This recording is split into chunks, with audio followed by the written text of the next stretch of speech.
Yuri, you are a great friend to your fellow club members, and I wanted to know if you could share some advice on how to better understand people's emotions or help them through hard times. I found it very interesting that you'd ask me that of all people. I have always struggled to understand other people's emotions and help them through hard times. But attention, careful attention, is the best tool you have. You must not only see things that give you insight into someone's mental state, but you must truly observe and infer what it means about the person. That is difficult, as Yuri is much better at it than I am. Fortunately, helping people through hard times is a bit easier. You just have to be there, be available, and let the person know that you are available for the help they need, whatever that may be. People often tell me that they like that I do not force help upon them, and I have no problem being with someone in silence, without the need to try to discuss or fix their problem, which I suppose is fortunate, since that is a thing I do by nature more than by design. But there you are, my advice such as it is. I hope it is helpful. MC, to be honest, your name feels a bit annoying to me, but hey, at least it's not Tyler or something. Anyways, what are some tips to come up with poem ideas? Dude, rude. I mean, how would you like it if you came into existence with a 2-letter acronym as your name, which explicitly meant that you were not your own person?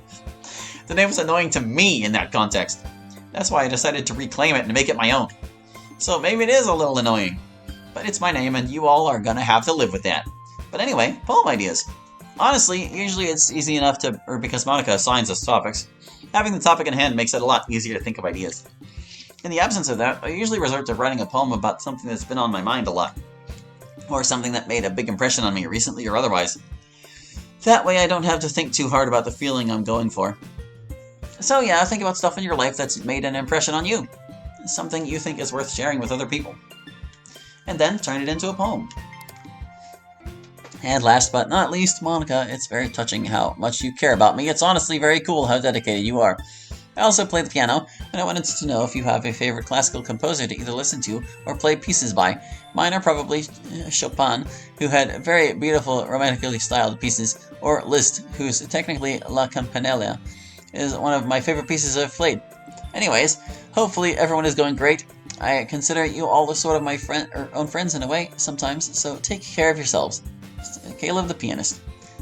Wonderful choices. Chopin is one of my absolute favorites. I've never learned anything about Liszt. Maybe I will on your recommendation.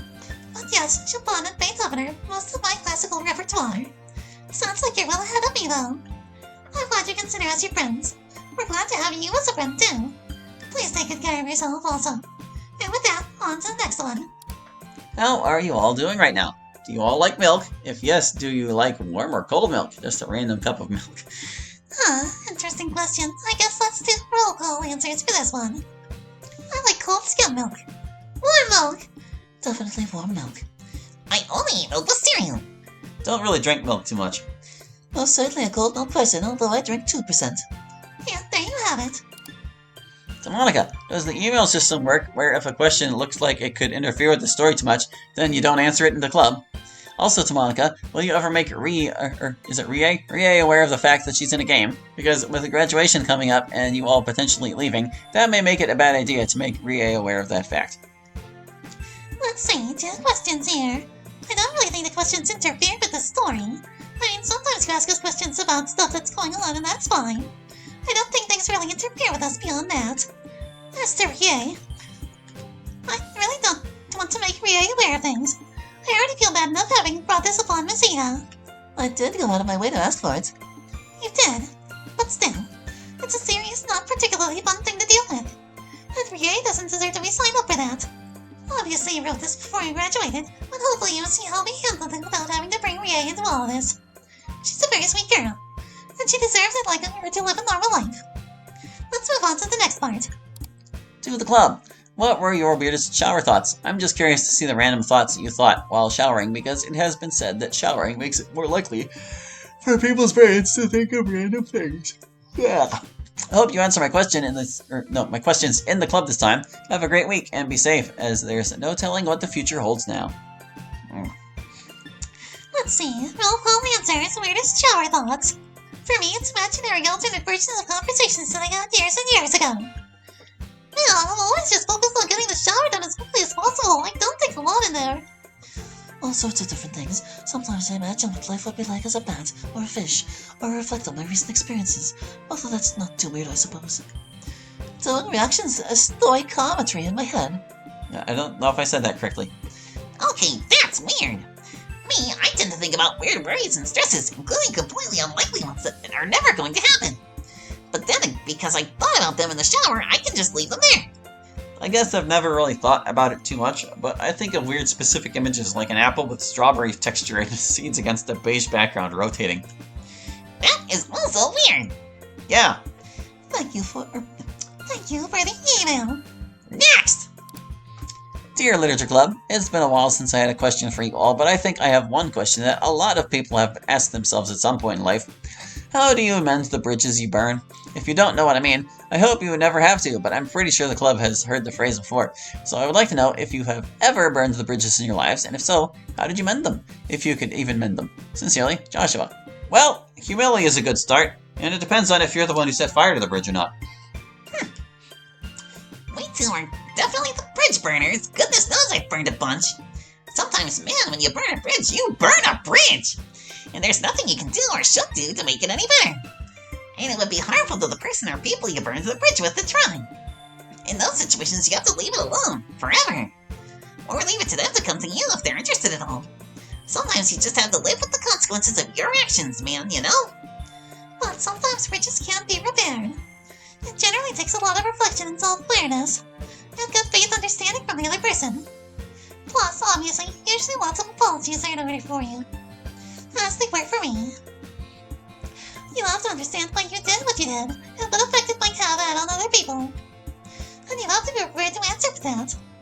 And if you are, then maybe the bridge can be fixed. But if not, yeah, like Natsuki says, sometimes you can't, and you have to live with that. Hope that helps. Next. That was a tame one. Well, that was what's kind of a bummer. Have you ever noticed that your school uniforms' ribbons are slightly different colors, at least in some artwork? What's up with that? The uniforms ribbons? I don't really know. I mean, like, they're all the same color in-game as far as I can tell, but, like, maybe they're comparing it to other official artwork? Well, it's probably just the light hitting it at different angles. But more likely it's just the fact that we're represented as two-dimensional sprites too. And those sprites are not perfect replicas of how we actually appear in our real world. So yeah, I put it down to that. Natsuki, if you would. Next! Excellent, back to your usual form. Goodbye, lights, 2 a.m. If this wasn't the scene that reminds me to... if this wasn't the scene that reminds, be sure and let me know. The last night in those lights painted a picture forever to be known. Silent roads, empty bench aside, the lights are burning, a peaceful night. Window panes in shadow, but the light now shows, paintings distant, reflection to the shore. Clouds are gathering, sipping lights of rain. As the earth stays silent, lights gather on the plain. Glass panes made lights a dozen, feeling the world moment got me frozen. Last sip in the dead of night, but the lights are burning, forever on to stay goodbye. Stay safe, Daniel.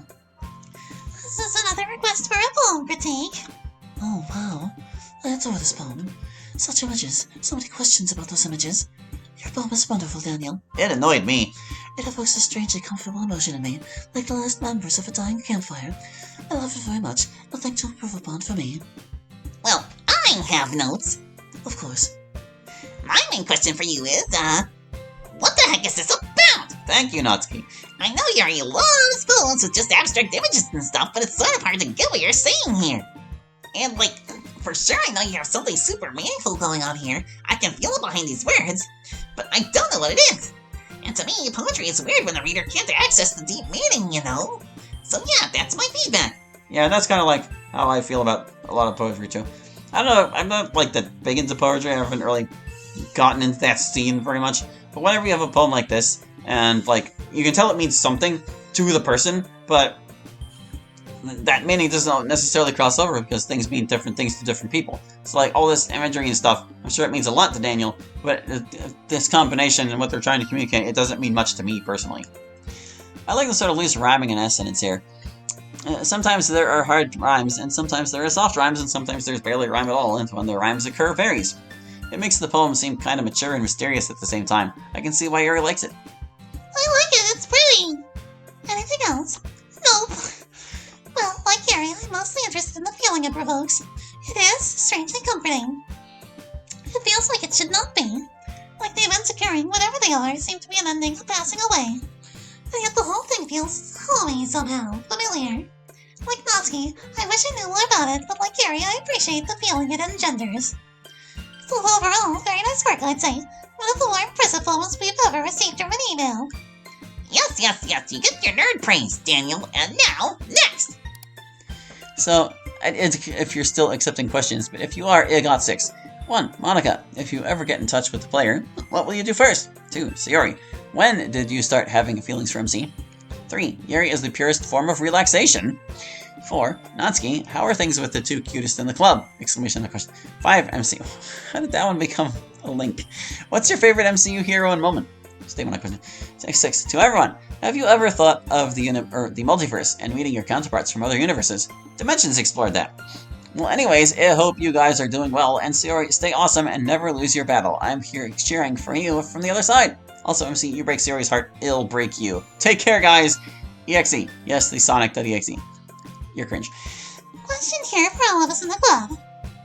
Well, I'd probably want to kiss, but then I'd have so many questions about you and what your life is like. It's so hard to tell anything about you from in here, and I'm so curious. So yeah, those 2 things, in order. Feelings? Like, at all? I've cared about MC my whole life, as long as I can remember. But if you mean, like, in a romantic way, then probably since I was, like, 10 or 11. I started to just feel different when I looked at him. At first I didn't realize what was happening, even though I had heard so many stories about love and romance even then. But then one day I thought to myself, oh, I know what this is. This is love. And then I thought, wow, scary, you better bury that feeling deep down so I don't drag it down with me. I was very depressed even as a child. But I'm trying to get better. Death. What if you mean other than that? Probably laying yourself to sleep on a night when you have nothing to do for many days to come. And nothing in particular going on the next day. Especially if quite recently you've been busy and hectic. That's a very pure form of relaxation for me anyway. You know, I don't think I would describe death as the purest form of relaxation, because it's actually kind of like the opposite of that. Like, whenever you're dying, your body's like entering panic mode, trying not to die. Your brain might check out sooner, and all deaths are technically brain deaths. But yeah, that's not relaxing. That's like the opposite. Wait a second. This is a trap question. You know they're doing fine, EXE. They're really enjoying their summer. Having a great time here on this trip. And they're excited, but kinda nervous about college. Who knows what adventures await them? There, you know. It should be pretty interesting. So yeah, overall they're doing pretty well, I'd say. Oh, this one's easy. Thor's my favorite. He's such a bro. My favorite Thor moment is any time he and Loki get along and work together. Even after everything that's gone down between them, they're still clearly siblings, you know? I think that's a great dynamic. So yeah, Thor. Last part of the question. If you mean life from other worlds, no, not particularly. I'm mostly just interested in what goes on in your universe. I am always interested in what happens in other universes of any kind. If there are other Yuris out there, I wonder in what ways we would be different or the same. I think it's a fascinating question. So yes, Yusi, looks like Yuri is the one who does that a lot. Thank you for your email. Please take care of yourself. And I'll try to take care of myself, I promise. And I'd never break Sayori's heart. Yeah, you better not, boy. Next! Hi girls, love the mod. Anyways, I have a question for each of you. Sayori, what's your favorite kind of cookie? Do you even have one? Natsuki, what other baked goods can you make? Or can you make only cupcakes? Yuri, what got you interested in knives in the first place? Can you remember it? Monica, we know what writing styles the other girls have, but what's your writing style like? You know, just in case the player wants to write a poem with your writing style. MC, what did you and Sayori do on the day you two became friends? Me first. Chocolate chip cookies are my favorite. I also really like peanut butter cookies too. Really, I like most cookies. Even ones that other people don't like oatmeal raisin. But chocolate chip is number 1. Can I make only cupcakes, they ask. If it can be baked, I can make it. Or at least I'd be able to figure it out if you give me a bit to figure it out, and maybe a couple practice runs figure it out. And I only really need the practice runs for something complicated like a big layer cake or something. Otherwise I can make all sorts of stuff. Cupcakes, regular cakes, cookies, pies, pastries of all kinds. Bread, I can bake it all, bud. You name it, I bake it. Oh, good question. I do remember the first time I became fascinated by knives.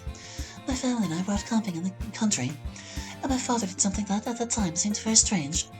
He got out a piece of wood and a pocket knife he always carried around, and just started shaving slivers of wood off with a hand or with a knife. I am told this is called whittling. It was fascinating to watch from me. I was very young, 8, I think. My father does not have the same knife fixation I have. He only has one knife. But he takes very good care of that knife. He always keeps it sharp, clean, and well maintained. And it was that same knife, back when I was 8, that he was whittling with. I don't know how to describe it. It was just so easygoing about reducing this solid object to slivers with this very beautiful and well-crafted tool. I guess it's hard to get across the allure of it unless you're also into knives. But that was what got me started on it.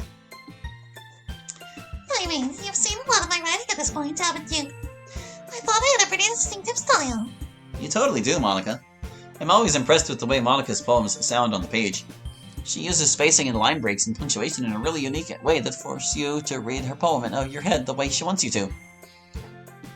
Yeah, she's really in a rhythm and tempo. She's the best of us at that. Maybe because she's so musical. And she's also very good at using structure, like meter and rhyme, to add to her poems when she's in the mood for it. And she uses words and phrases in special ways and unexpected contexts that really make you think. It's very beautiful. Very poetic. We write about a lot of dark and cynical and depressing stuff here in the club. Actually, of the 5 of us, MC and Yuri are really the only ones that don't really talk about negative stuff super often. But Monica's poetry is probably the darkest overall. It's really close between her and Sayori. Me, I'm just cynical and kind of a fun of me, hopefully. But Monica and Sayori's poems are dark, about different stuff. Sayori's poems are dark in like a personal way, things in her own mind, you know? But Monica's poems are dark on this whole other scale. Even besides her poems about longing for alternate realities. She writes a lot about universal themes of death and impermanence and stuff like that and how scary it is. And it's pretty potent stuff, she's really good at it. Indeed, Monica is very talented. I have always been impressed by her choice of metaphors. The ice from her poem of that name. Perfect Circle had an unforgettable image. And The Lady Who Knows Everything is still my favorite poem of hers. Monica tends to prefer the poetry where she is direct about her meaning, such as The Fall of Autumn, but I greatly prefer her imagery-focused poems. When she chooses to, she will create images like no other with her poetry. That is the poetry from her I love best. Thanks, you guys. Hopefully that gives you enough of an idea of my style.